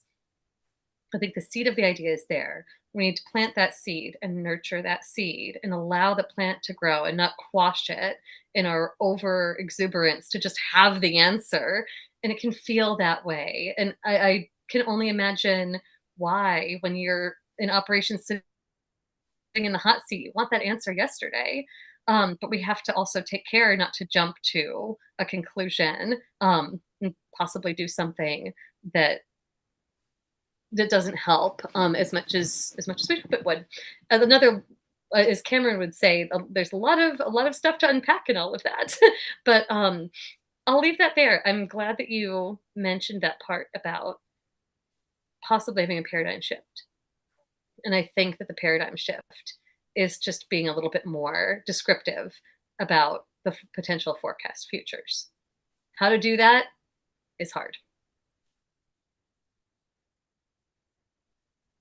Well, anybody else want to join in before we break? I know we're all disappointed that we didn't get to talk to Cameron tonight, but he's been gracious enough to reschedule for Monday, June 24th. And hopefully there won't be any storm chasing that night, and we can get him in his normal habitat with his full bandwidth, because I think we're going to have so many things to talk about. So, James, anything else you want to say before we go to the recorded segments? No, again, I think the right thing to do is to reschedule and let's get him on, bandwidth, and that way we can hear, because what he has to say is important, and especially for those of us at our level. I have so many questions about his work and what he's doing, and practical points for us in a real-time environment. I think it's important. So I can't wait to have him back on the show. And it's a very important topic here. So, all right. So June 24th. So let us pause. We're going to go to Tony Rice and his astronomy report. We've got Jen in This Week in Tornado History. We'll come back maybe with a bit of email. We'll bring in Bruce Jones, and we've got Picks of the Week as WeatherBrains rolls along. Looking beyond the atmosphere, here's Tony Rice with your astronomy outlook. Space weather's been pretty quiet over the past few weeks, but that group of sunspots that were responsible for the coronal mass ejections lobbed at Earth a few weeks back, they've rotated back around again. The sun may seem pretty static shining up there each day, but it has a rotational period of about 27 days. The Space Weather Prediction Center 3-day forecast has the planetary index, or KP, reaching 5, just about into the G1 geomagnetic storm level on Tuesday night. And that's possibly enough to store up some auroral activity over Canada, and even into northern Midwestern states like Minnesota. When that happens, some of the effects of the aurora can be seen near the northern horizon, a few states to the south. So it's worth checking back to swpc.noaa.gov for the latest forecast. Click on Products and Data, and then the 3-day geomagnetic forecast. Further south, those numbers need to exceed 7 and more like 9 to make it down to the deep south. Elsewhere in the sky, did you see the parade of planets this morning? Yeah, me either. Despite promises made by some news sources that probably should have known better, really only Mars and Saturn were visible. And there's really not that much special about today. Both those planets will be visible all month. Look later this month, though, and you'll see the moon, and Jupiter will be high enough to be seen as well. These groupings of planets in the sky are not really anything rare, especially with Venus and Mercury, because they have very short years, because when you think about it, the path around the sun for those inner planets is a lot shorter, and that brings them from one side of the sun to the other pretty frequently during the year. That's your astronomy outlook. Follow me at RTP Hokey for more spacey stuff like this. This week in tornado history. Per the National Severe Storms Laboratory website, the Vortex Project began in 1994 with the objective of explaining how tornadoes form. The 2-year field project resulted in groundbreaking data collection and led to several follow-up studies in the late 1990s. The crew struck gold on June 8, 1995. 20 tornadoes occurred across the Texas Panhandle on this day. 3 were given an F4 rating. We have a detailed summary at tornadotalk.com on the Pampa F4. According to Thomas Grzoulis, the Pampa supercell spawned at least 8 tornadoes. The twister that struck Pampa destroyed 17 homes and 30 businesses. 89 other homes and 20 businesses had major damage. 7 were injured, and there were no fatalities. Grzoulis states the following about the rating. The F4 rating is subjectively based on the movement of industrial equipment weighing up to 30 tons. Only strong F2 to minimal F3 damage was done to homes, as the tornado had weakened by the time it arrived in the residential area. Alan Moeller and Chuck Doswell were 2 of the meteorologists on the tornadoes this day. Alan documented his chase experience and had this to say about the Pampa tornado. This is from the November-December 1995 edition of Storm Track. The developing tornado initially moved northwest and then west, passing within a mile south of our position, which was about midway between highways 152 and 60. We drove to the Highway 60-282 intersection, then watched in awe as the circulation intensified into a full-blown tornado and turned north across Highway 60 and the railroad tracks. From our location, the photographic contrast was excellent. The core of the tornado was dark with light fringed edges and a bright background. I have only dreamed of such a photogenic view. Chuck zoomed in with the video camera at the right moment, as if he knew he was about to capture the very sudden and dramatic example of tornado intensification from about a third of a mile away. Hey. We just might have a little email in the inbox this week. We do. We have 2 for tonight. First of all, one is a listener comment that James Spann forwarded to us, and it's about D-Day coming up. And just wanted thoughts on Captain James Stagg, who had to inform General Eisenhower. I know we've talked about this a couple of times. We've talked to Harold Brooks, and I don't remember who suggested this book, The Forecast for D-Day, but I ended up buying it, because whenever books are mentioned here, you just find yourself on Amazon hitting the button to buy. And so I bought this book. And so I do recommend it. I've started it. I haven't finished it yet, but this goes through the whole story. So if you are a listening listener, this would be the book to get. The Forecast for D-Day by John Ross. The other email that we had come in, this is Neil hopped in and said, I'll take this one. But this came in from Aaron Tanner. Now that it is officially hurricane season, why are systems that are no longer tropical called extratropical? I'm a bit confused by the term because it sounds like a storm system over the water is even more tropical with a term like extratropical. That's a great question, Neil. It's a really good question. And yeah, you would think something that's called extratropical would be even more tropical, like super tropical or something. But it has to do with how the storm forms. So the difference between tropical and extratropical, actually, really the only similarities is that there's a low pressure at the surface. Other than that, they're pretty much completely different. So for tropical storms, they have what's called a warm core, and there's sinking air in the middle of the eye. That's why it's usually clear. And you have a high pressure at higher altitudes above it. So you have a low pressure to surface, high pressure above, which is why you have the outflow.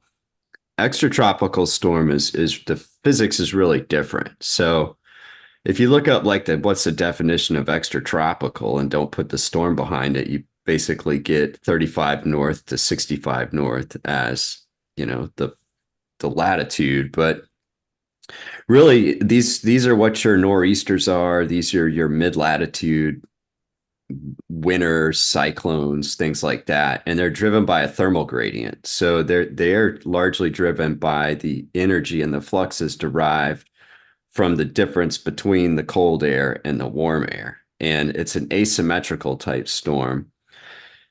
Some people call it cold core. I've never totally been comfortable with the idea of referring to a mid-latitude low as having a core, because it's not quite the same as like a warm core tropical system, but they have fronts. So they have warm fronts, cold fronts, occluded fronts.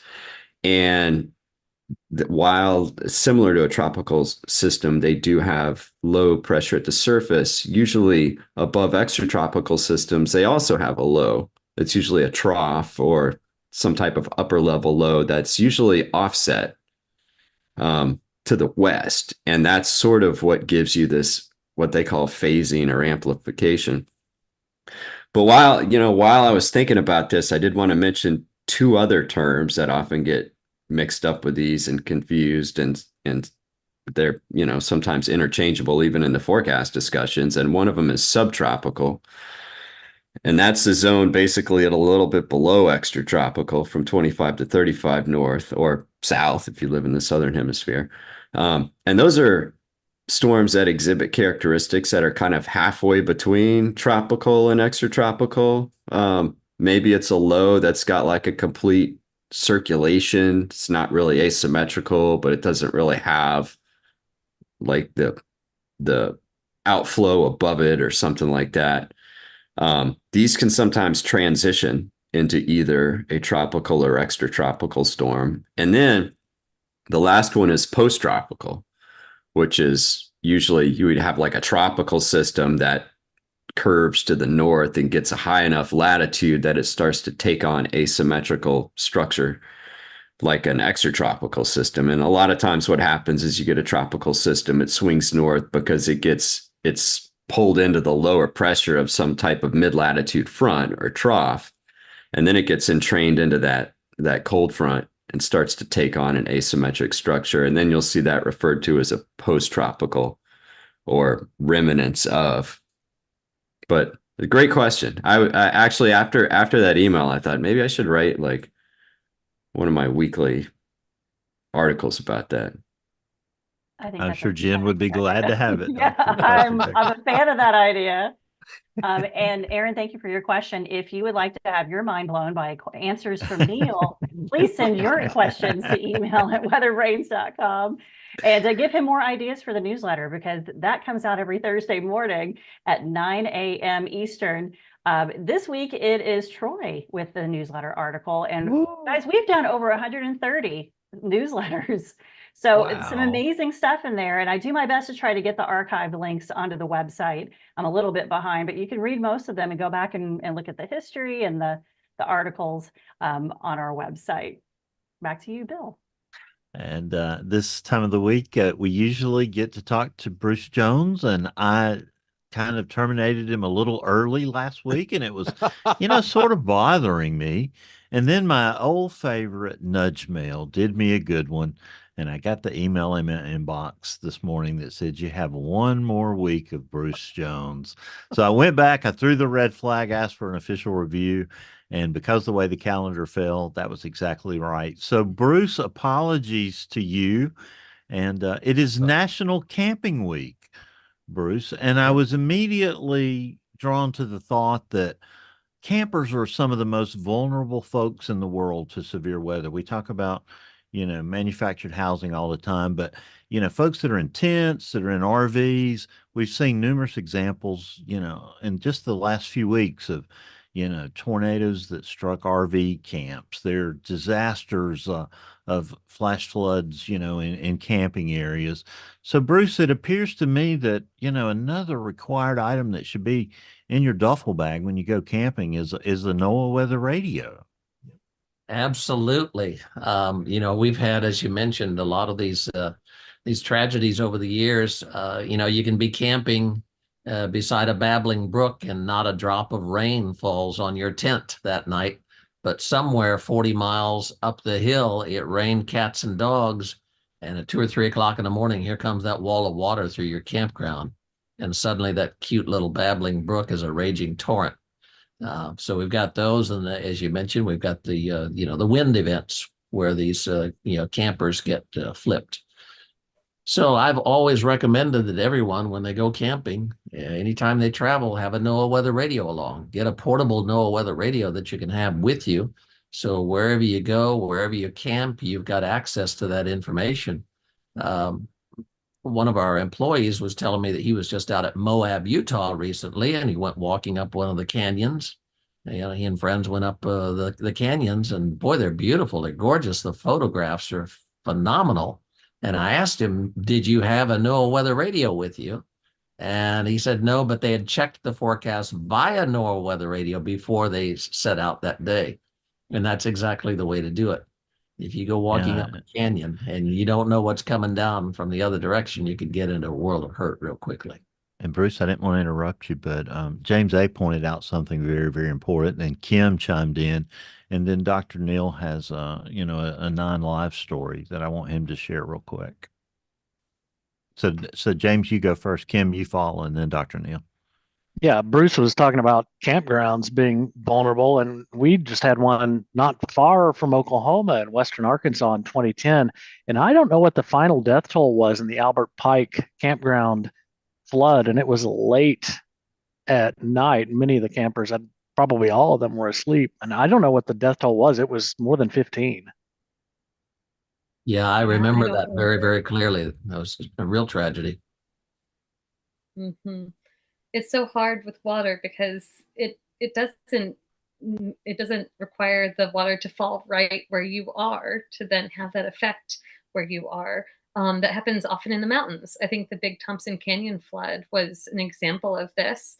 You get the orographic lifting effect, and you can get a lot of water in a short span of time. And it's more important to know that you're in a place where water is traveling from high ground to low ground than being even in a particular creek bed.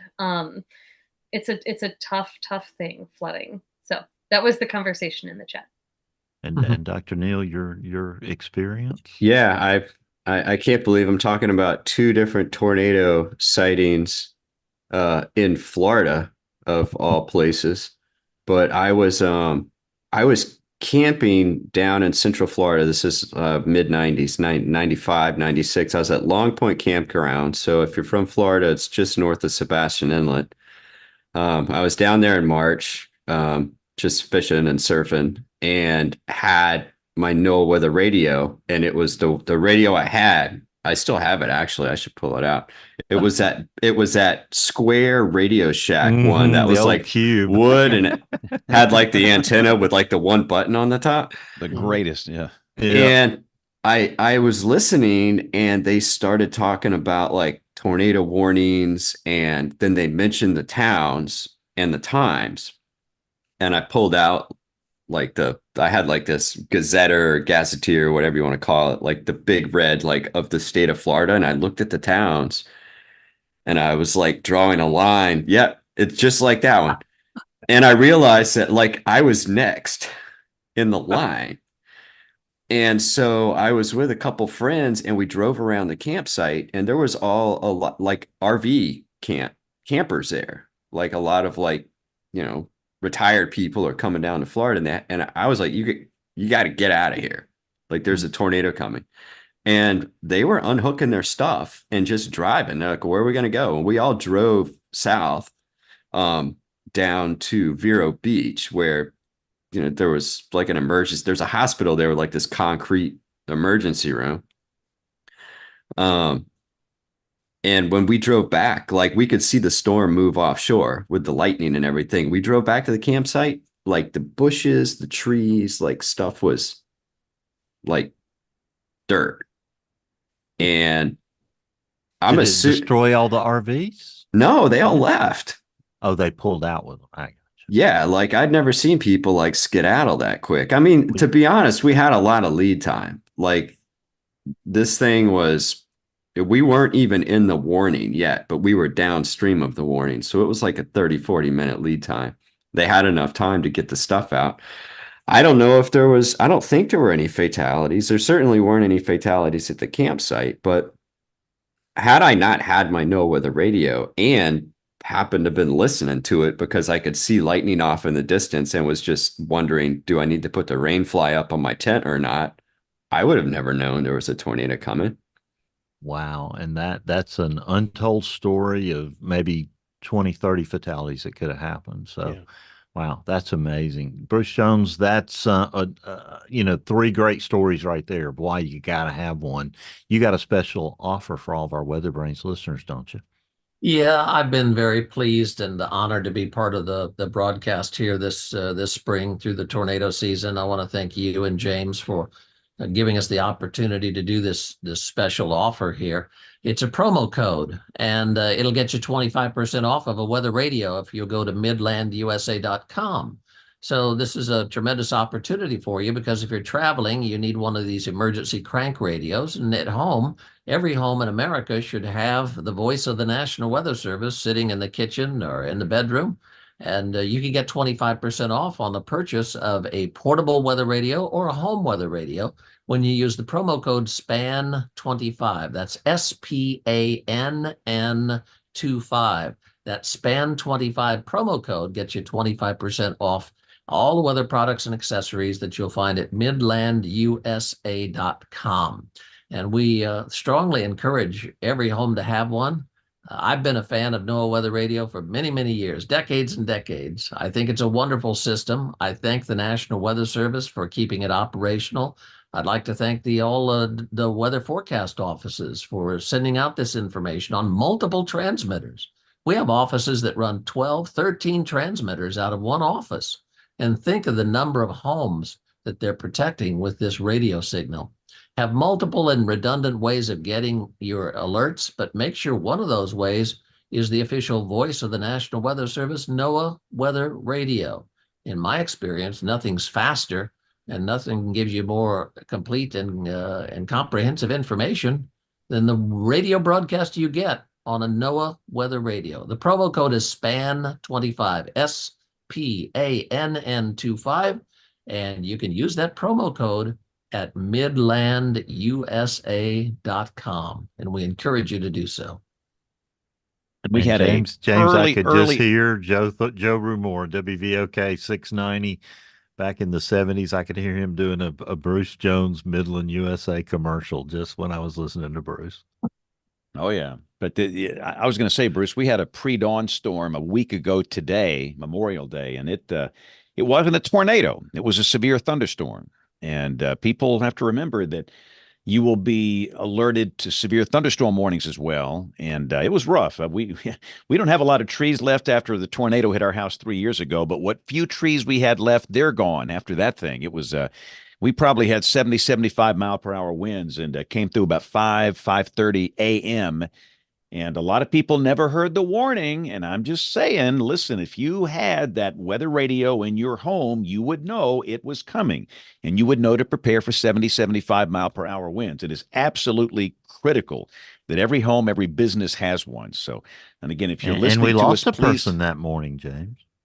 Yeah, we had a fatality. We sure did. It was a very rough start to Memorial Day, and power outages, I think at one point hit about 100,000 with that one storm, just one isolated rogue storm that morning. So very rough way to start the day. Before we do picks of the week, Neil Jacobs, give us updates on your thoughts of the hurricane season. Here we are. It's June 3rd. What do you say? I think it's going to be active.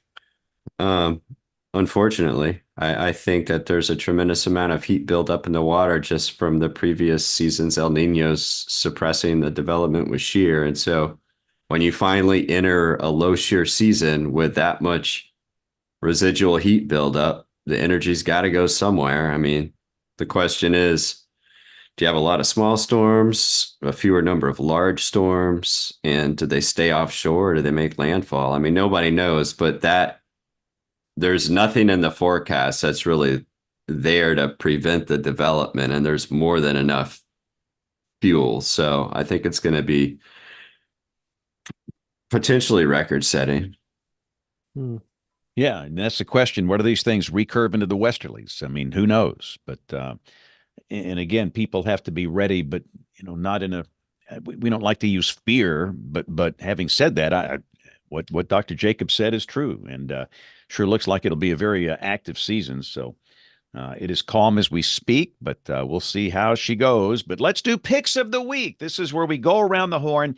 Everybody shares something that is cool that is weather related. This can be a website, software, equipment, hardware, history, anything remotely involving weather. So, Troy Kimmel, let's go down to you and begin with your pick of the week. Well, I haven't had a chance to get one, but I am going to mention in the last hour or so, folks, when we've been watching a storm that on this Monday evening, on this third day of June, as we've recorded this segment, that had moved in from east of Dallas over toward Tyler, and just saw in the last couple of minutes that the Tyler airport has had a wind gust to 70 miles an hour here in the last little bit.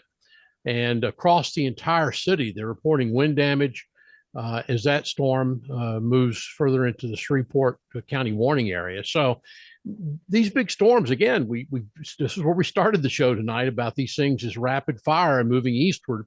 Really have been quite productive tonight from around east of Dallas to Canton, Texas, and over toward Tyler. In the last little bit, we have reports of pretty widespread wind damage in Tyler, Texas. Yeah, just a 58 mile per hour wind gust at Monroe, in Ouachita Parish, Louisiana, Troy, and I had our hotel in Ruston, Louisiana, is a magnet. They actually had one of those 100-foot pylon signs last summer blown over. Luckily we gave them good warning, and luckily it didn't fall on anybody. Because it took probably 100 mile per hour wind up at about 100 feet to knock that thing over. And tonight we gave them good 2 hours warning that system was coming. So they seem to have been getting it over and over again, as we referred to at the beginning of the show. It's the never-ending season. Yep, that warning bill, by the way, up in Northeast Texas from Shreveport, just out.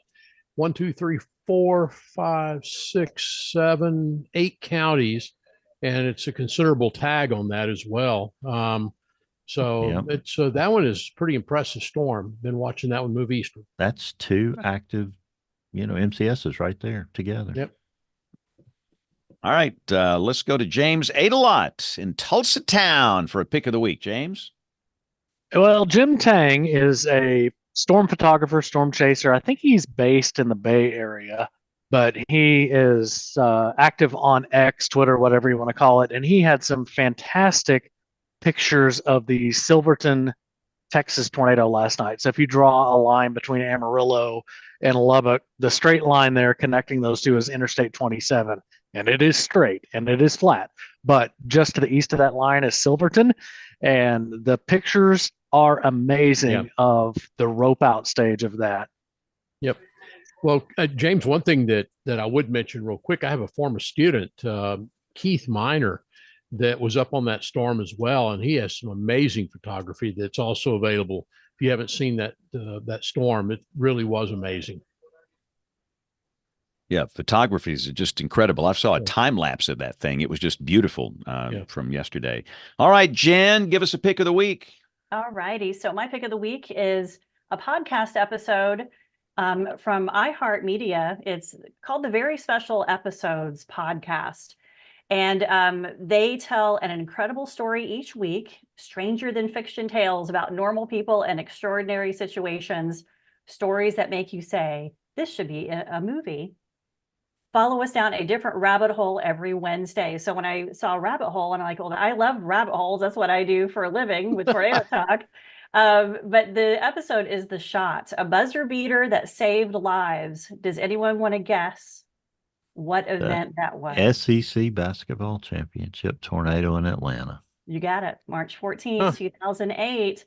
And one of the stars of the show, not really a star, but was on there, was me. They asked me to be a part of it, and because I actually lived in Atlanta and was working at the Weather Channel when that situation happened, and it was momentous. We were getting phone calls left and right about, hey, roof's coming in, what's happening? And so told the story, and then they interviewed is it Mikhail Riley? Am I saying his first name right? They interviewed him and his family and told the story. So I won't say any more. I really liked how they put the episode together and just kind of talked about just what would have happened if he did not hit that buzzer beater. So it was a great episode. So that'll be my link for my pick of the week. Yeah, I look forward to hearing that. I was I James did was wall part to of wall that. weather coverage on the University of Alabama Sports Network that night because they called me. They didn't know anything. Nobody knew anything in the whole arena, and so it was a very surreal Friday and it was evening. crazy because it was well warned, and you knew for a couple of hours it was going to go into the metro in Atlanta before it got there. And that started the journey from the Southeastern Conference, in my opinion, going from worst to first when it comes to severe weather safety. It was just a train wreck, a total train wreck. Yeah. All right, Rick Smith, give us a good pick of the week. My pick is a newsletter that's put out by the National Weather Service. It's called Aware. It's been out for years. I used to get the print version of it in the mail probably decades ago, but it's geared toward emergency management and partners of the Weather Service, but it's for anybody, and there's really interesting articles. It comes out every month. So my pick is the link to the May edition of that newsletter, and at the bottom there's a email address where you can subscribe if you're interested. It's never going to come close to anywhere near the level of the WeatherBrains newsletter, of course. But if you want to see another weather newsletter, there you go. There you go. Outstanding. All right, Kim, give us a good pick of the week. My pick of the week is the tornado counts to date page on the SPC website. If you navigate over there, you'll see that we are currently sitting at the second highest total of tornadoes to date of the last 15 or so years. And the year that we're behind is 2011. So that says something. The year that is close to us, the closest to us and just behind us in year-to-date tornado aggregate is 2019. And this was a year that, of course, was pretty awful for the Southeast U.S. For tornado morbidity. We had a lot of events that just, I mean, what a heartbreaking year for you all. It was almost like there was just a killer tornado day after day after day. Most notably, the March 3rd, 2019 tornado day. Something that's really interesting about this year is it's sort of like 2019, absent the March 3rd outlier. We have had a whole lot of tornadoes, but not any single tornado that's been a high fatality tornado. So it's sort of one of those strange years that you feel exhausted, but you also have kind of something to be grateful for at the end of the day. That's my pick of the week. Yeah, Rick, give us some of the stats for Oklahoma while we're talking about it. Yeah, I know some of the counts that are out there don't reflect the most current numbers, but Oklahoma, we're at 100 tornadoes for the state through the end of May, and that's normally up in the January through May timeframe. We've had 41 on average, so that's way above. We're May 2019 was the busiest tornado year in Oklahoma, and then it's also interesting and sad that 2024 is the deadliest year for tornadoes in Oklahoma since 2013, when we had 34 people killed in tornadoes. We've had 8 tornado fatalities this year, majority of those in mobile homes and vehicles, unfortunately. Wow, what a year. All right, Neil Jacobs, give us a good pick. My pick of the week is Cameron's website, his blog post on storm interactions. He refers to it as a storm interaction field guide, and he's got a bunch of different cell interactions there that have radar animations showing. I just realized that he refers to this as the abridged version, and it is quite long. But if you want to learn more about these interactions, from handoffs, mergers, zippers, daughters, you name it, he's got them all named in there. Pretty cool stuff. I like it. And we'll put a link to all of these sites up on weatherbrains.com. Bruce Jones, give us a good pick. Well, we have the D-Day anniversary coming up, and I may have used this one in the past, but Paul Gross, the meteorologist, formerly with WDIV up in Detroit, several years back put together an Emmy Award-winning special report called Forecast Overlord, And it was so very, very well done. It's about 23 minutes. It's a video that's on YouTube now, and I think I got the link for it. But it's really worth watching because Paul actually tracked down and got to interview some of the folks who were involved in that forecast, and they've all passed on now. So it's really a historical document of amazing facts and circumstances. It was a darn good forecast with a little bit of luck and a heck of a lot of skill. All right, good deal. Thank you, Bruce and Bill Murray. Go. Yeah, I guess this will be what? Will this be the 80th anniversary of D-Day? Wow, is that right? Am I thinking correctly? Yeah, I guess it is. That will be a great compliment to go back and read with that book.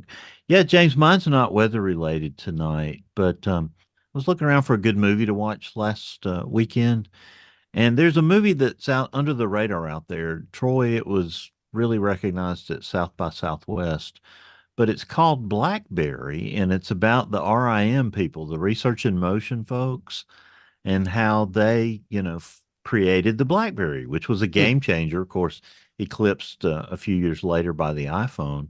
But it's a fascinating rags to riches to disaster with a silver lining at the end. So if you get a chance and you're kind of nerdy, and I know a lot of us are pretty nerdy, it is definitely worth a watch. And I think it'll deserve some recognition come awards time. So it's not weather related, but it was a game-changing piece of technology that a lot of us embraced and were excited about for a brief couple of years. Looking forward to next week, Megan Williams talking about that big Wakelow event in the Gulf of Mexico. She works for the Weather Service in Slidell. We are scheduled for the 13th, James, so that's all taken care of. Sam Lillo will be on that night. Then we'll come back with Cameron on the 24th when we're sure he has a lot of bandwidth. I probably should have made a note to myself when he said they were going to be chasing tonight that may not work so well. When I asked him what his target area was and he said Wellington, Texas, I probably should have known at that point to go ahead and get a different guest for tonight. But anyway, thank you, James A, for setting that up.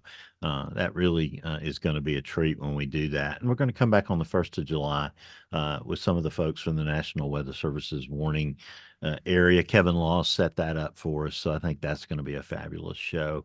And I'll start filling in the rest of July here in the next few weeks as we continue to have, as Neil said earlier tonight, a lot of incredible institutional knowledge is getting documented on that show. And for 18 years, James Spann has made us get up every Monday night and do this. And James, for that reason, we thank you and we salute you.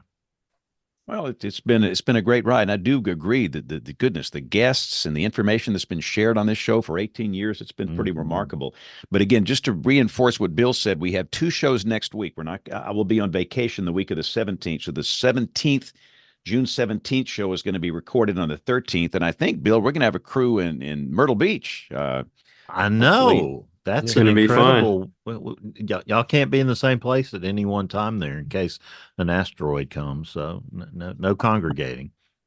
But we'll have a Myrtle Beach representation there on the 13th on that Thursday night special. So it's been fun. Looking forward to get Cameron back on the 24th. But if you are new here, we are typically on the air Monday nights at 7 o'clock Central, 8 o'clock Eastern, and we stream it live on our YouTube channel, youtube.com/WeatherBrains. But we know that most of you listen to the audio podcast, which is typically released during the pre-dawn hours on Tuesday morning every week. But if you want to get in touch with us, the email address is email@weatherbrains.com. However you listen or watch, we thank you on behalf of the entire WeatherBrains crew. I'm James Spann. Thanks for listening. Have a great weekend. God bless. Thank you, everybody, for jumping in there. Great to have the whole gang on here tonight. Yeah, this was good. See a lot of you in Myrtle Beach. Yeah. Thank you, one and all. See you in Myrtle. Beach. Bye, Bruce. Bye, guys.